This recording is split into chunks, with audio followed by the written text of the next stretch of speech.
Shannon, Giannis and the Bucks make it a series by winning tonight. Well, they got to, Skip. They either win this game or they're getting swept. And if they get swept, this is going to look very, very bad on Giannis. Although Chris Middleton had played terrible the first two games, Skip. He's 13 of 43. True Holiday hadn't played much better. He's 13 of 29. They have to play better. But when you're the superstar, you take the lion's share of the blame. And Giannis is a two-time MVP.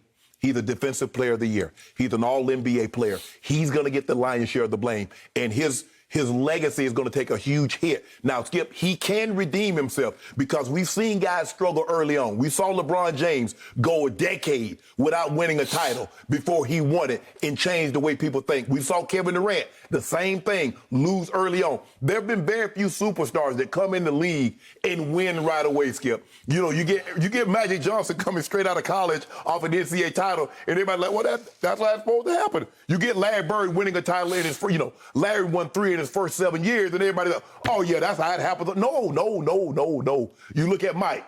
It wasn't until 91 that Mike won after his first 7 years in the league. Mm-hmm. But, Skip, and even though these guys, Mike lost, Skip, to go out like this, I'm not surprised the Nets won the first 2 games, Skip. I'm really not, because I understand the firepower that they possess. Even James Harden, without James Harden being there, Kyrie and KD is as skilled perimeter players as we have in the league. So I'm not surprised that they beat the Bucks.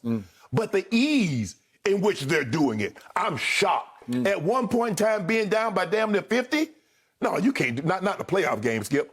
And when you got Holiday and you got Middleton and you got Giannis, guys that have been to the All-Star game, guys that have been All-NBA players, and that can defend like they can defend, and to be losing like this, Blake Griffin is out playing Giannis.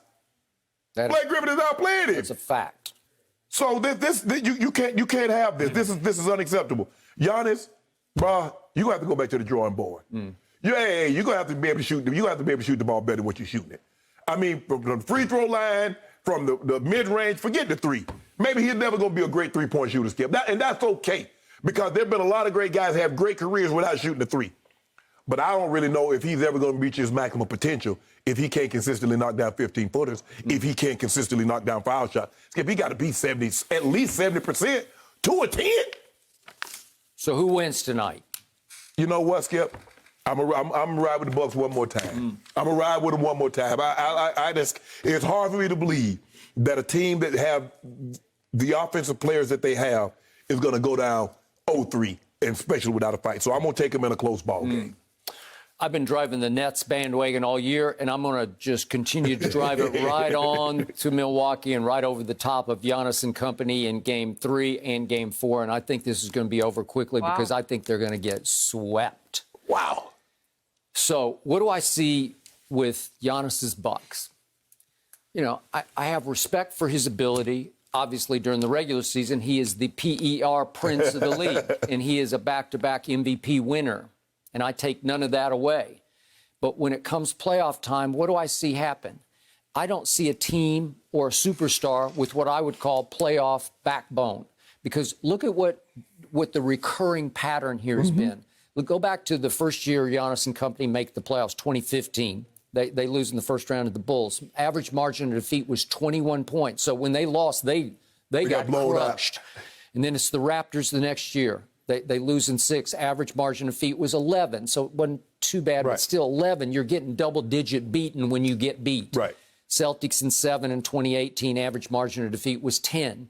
Then we go to 2019. So we look, they sweep the Pistons. When they have the advantage, the physical advantage, they just dominate. Right. He can dominate the way nobody in this league can dominate. They sweep them by an average margin of 24 points a game.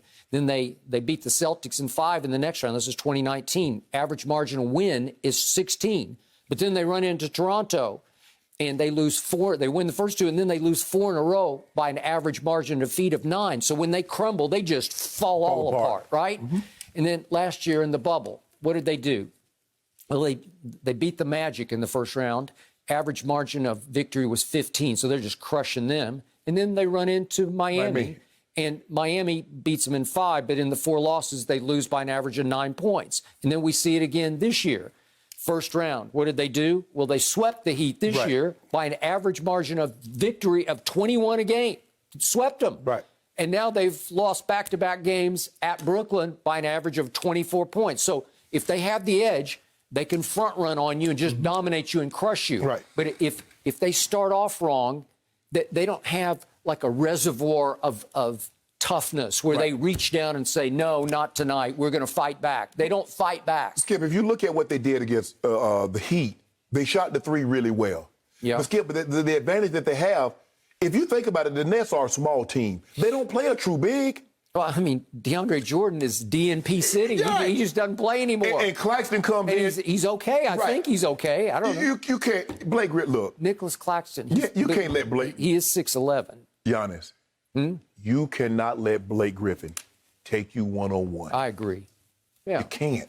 And by the way, I got to say this. Speaking of Blake, I've watched him so closely since his 2 years at the University of Oklahoma.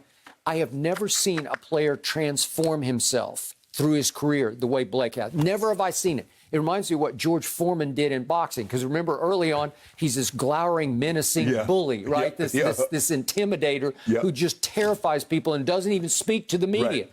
And the next thing I know, everybody hated him, and then everybody loved him. Then he becomes the most beloved boxer. He's doing ever. every commercial. He's doing Meineke. He got the George Foreman grill, Skip. He's selling everything. He's selling grills. And he's something. He's like the sweetest man that ever boxed, right? Skip, you know what happened with Blake?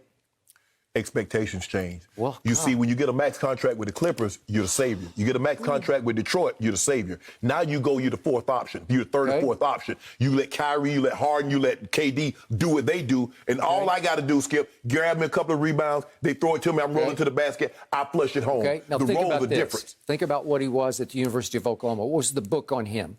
Couldn't make a shot from more than a foot from the basket. Right. And he was, quote unquote, soft. He needed his older brother to be his enforcer and bodyguard, because the book in the Big 12 on Blake Griffin, the University of Oklahoma, was rough him up early and he will shrink. Right. And then he goes first overall in the Steph draft. I was pushing hard for Steph to go first overall. But Blake goes first to the Clippers, and the next thing I know, he's leaping over the hood of a car and winning the dunk contest. And he is the it kid, right? He is it because he can jump out of the gym. Yes. And he struggled because of expectations, because he couldn't live up to that. Right. He fought with Chris Paul. They fell apart. The Lob City fell apart. He bounces around, couldn't live up to expectations of Detroit. And all of a sudden, he winds up with the Nets. Right. And he realizes, wait a second, there's a role for me here. There's it's a sweet little role, but I got to play this. Right. So what does he turn himself into? He's a really good three-point shooter, like a catch-and-shoot three-point shooter. He'll make 38% of those, which it works, man. Yes. And what else is he? You remember Kurt Rambis? Yeah. He's turned himself into Kurt Rambis. I know our younger viewers don't know Kurt, but he was just like a hockey player, like an enforcer, like he just listen. Every night, of the dirty work. He does all the dirty work. He leads that team in hustle points because he dives for every loose ball. He fights for every rebound. He scraps, he shoves, he pushes in a good way. He just fights his guts out. And I think, Skip, at this juncture, a lot of times guys in their career at this point, he's made a ton of money. He made $250 million. He did. Now let me try to shoot him. Let me do this. Yeah. But you got to swallow a bunch of pride to do this, right? Well, Skip, it's easier when you know you don't possess the same physical abilities as you did 8-9 years ago. Right. So now you can come in, it's easier for you to say, and then you look around and see what I'm playing with. Damn, KD, Harden, Kyrie. Oh, yeah, I got Bill Roy. And by the way, that team's deep, too. Yes. You look around, you say, we got talent, man. Right. Whew. So, Skip, it's just hard for me. It's hard for me to believe that the Bucks is not going to. They got to be made of something, Skip. They got to be. I mean, you gave me all the numbers and how when they lose big. But come on, I know Giannis got something in there. So there's not even a Jeff Green right now, who was kind of the guts and glue veteran leader this team needed. And they said he was going to try to play, and now it looks like game 4. Right. He's got plantar fasciitis. Right.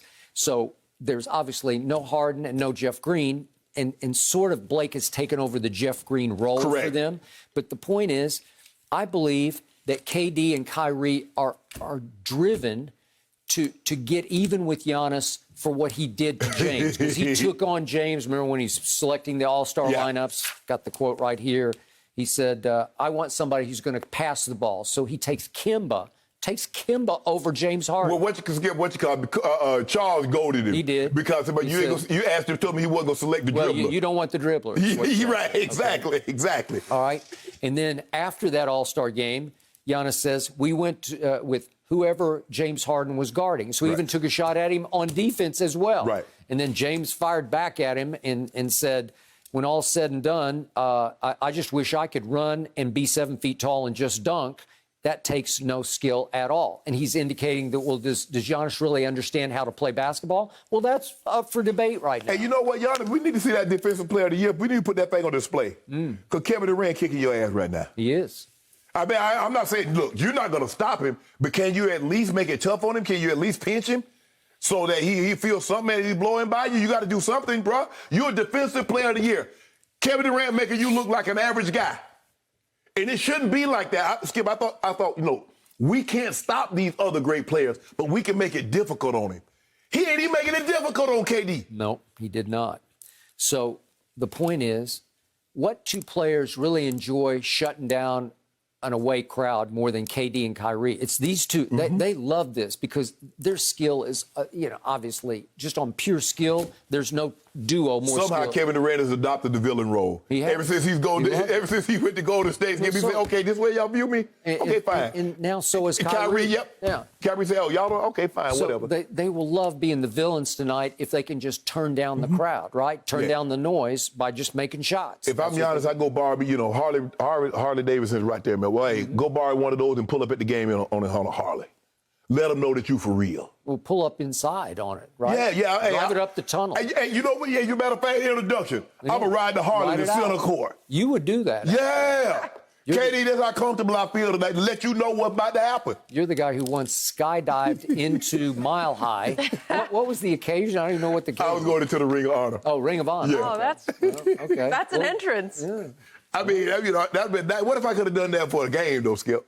You think they'd let me do that for a game? No. Well, I don't know if Mike Shanahan would. Somebody might. No, absolutely Jerry not. Jones would let you do it for a game. Oh, yeah, absolutely. Jerry would. Maybe Jerry you should loved do it. that just for now. For a Jerry might Cowboys skydive game. in with you. At this point, would you really? Would you skydive, Skip? No, I wouldn't. Oh, okay. I thought got you said fear you of would. I was heights, like, man. I don't see that happening. There's no way. Thank you for watching. You can subscribe here to get the latest from the show, and be sure to check out more of the best clips from Undisputed, or go watch a few other segments from our other shows on FS1.